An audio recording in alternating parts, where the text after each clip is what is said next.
Hey guys, and welcome back to TechGenie. Today we're bringing you a quick video on the iPhone 5S and whether it's still worth buying in 2016. So without any further ado, let's get straight into this video.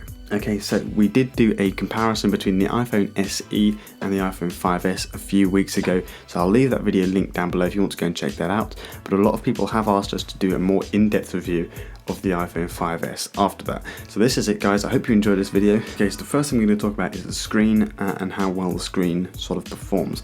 Now we have a 640 by 1136 pixels size screen, and we have a 326 ppi, so that's the Apple Retina display. And when you look at the screen, you don't actually notice the pixels until you look really closely up against the screen. Now a lot of phones nowadays do have a higher pixel density than the iPhone 5S, but because you've got a smaller screen on the 5S, the pixel density is higher than I think on a lot of other phones that were made around when the iPhone 5S was made.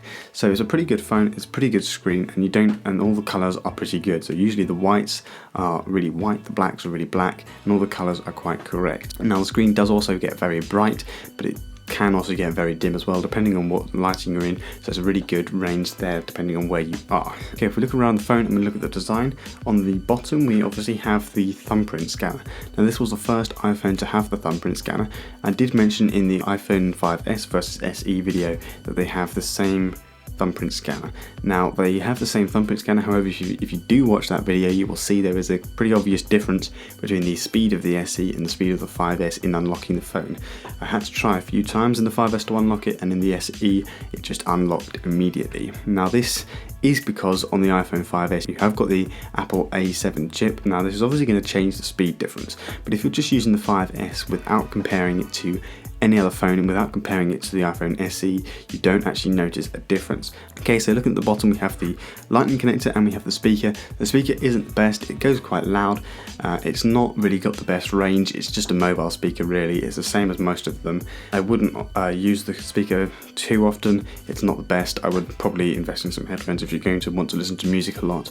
I wouldn't rely on the speakers on the phone, but that's probably goes to show with most phones that you get nowadays.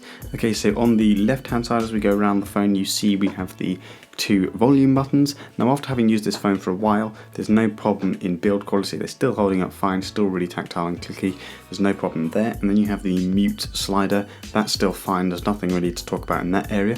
And as you move to the top right, you have the sleep wake lock shut down button. Also not a lot to talk about there apart from it shuts the phone down. And then on the bottom left you have the headphone jack. That's the designs out the way, it's very similar to the iPhone SE design. Now, I did mention the phone has the Apple A7 chip. I'm just going to talk to you quickly about the speed of this phone and how well it performs. Okay, so when using this phone and you compare it to the newest iPhones, there is obviously a difference in speed. However, if you're just using the phone for day-to-day usage without comparing it to any other phones, it performs very well and you don't really notice any difference there. Obviously if you start to use it after a few years, it's going to lag and slow down a bit. Now, one of the final things I wanted to talk to you about was battery life, because a lot of people have had problems in the past with their iPhones and battery life, and the problem with this battery is you can't really get it through a full day if you're using it with heavy usage, and that's the same with most mobile phones. Obviously the newer ones are doing a lot better on the batteries, however this one you'll be lucky to get it through a full day if you're using it quite intensely and playing games on it and stuff throughout the whole day.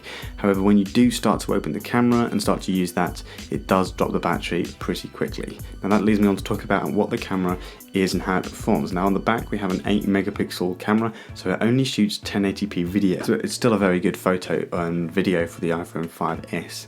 It also, you can do very good up close macro shots. You have an f2.2 aperture and it's very good there in that area, and the camera does perform very well in most conditions, and it also gets the colours, I seem to think, really correct and really good range of colours. A lot of cameras blow up the saturation and make it more vibrant. Now it depends what you prefer. I prefer the more natural look on the iPhone 5S camera. Okay, that's it guys, there's not really a lot more to talk about apart from the fact the phone holds up pretty well. It's still a pretty good quick phone, and I would recommend it to anybody who was thinking of getting a cheaper iPhone. It's still a very good phone, but I hope that review was helpful. I will see you in the next video guys. Live on and prosper.